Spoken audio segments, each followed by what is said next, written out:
Nicolas Dose, la facture du coronavirus se précise de jour en jour. On a chaque jour de nouveaux chiffres, de nouvelles données sur les secteurs qui sont impactés par l'épidémie. Ça donne quoi ce matin? Le tourisme en tête, le choc est totalement mondial. Alors je pourrais y passer 1 heure à faire la liste, mais le Louvre fermé, vous le savez. On n'a pas 1 heure. La Mecque, l'accès a été très sensiblement restreint. Vous avez les grands parcs d'attractions à Tokyo qui sont fermés, Disneyland et Universal Studios. Venise et Milan complètement évidemment désertés par les touristes. Il n'y a plus un seul touriste chinois au Cambodge, au Vietnam ou encore en Indonésie. Les commandes de séjour en direction de l'Asie ont tout simplement chuté de 40 à 50%.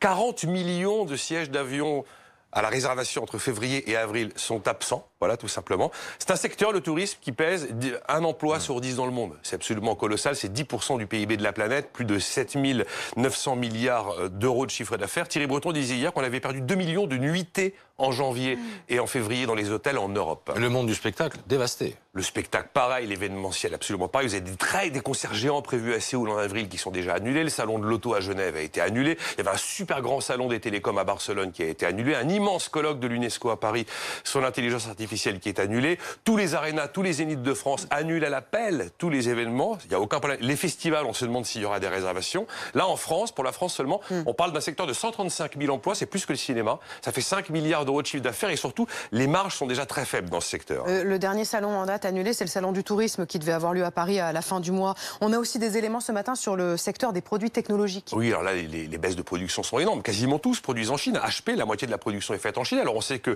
les iPhones d'Apple, bon, personne ne veut parler de pénurie, mais il y a moins d'iPhones produits. Les Surface, les fameuses tablettes de Microsoft, absolument pareil. Même Samsung, en Corée du Sud, a du mal à produire ses smartphones, à Séoul notamment. Et puis le grand fabricant chinois, Foxconn, c'est l'immense usine de la tech mondiale. Elle tourne à 50% de ses capacités. Voilà, la production. Et la production de smartphones a baissé de 12% aujourd'hui.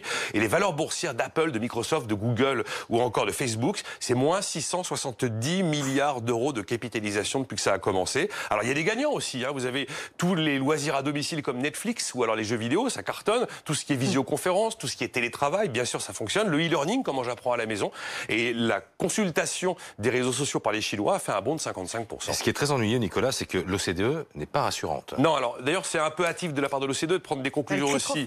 Ouais, ils crient un peu fort. C'est-à-dire qu'ils disent, dans le meilleur des scénarios, c'est 0,5 points de croissance mondiale qui nous échappe. Dans le pire, c'est la croissance mondiale divisée par 2. C'est-à-dire elle passe d'à peu près 3% prévu à 1,5%. Et l'OCDE s'avance pas mal en parlant de risque de récession en Europe, de risque de récession au Japon, d'une stagnation aux États-Unis. Bon, en tout cas, ils ont pris position.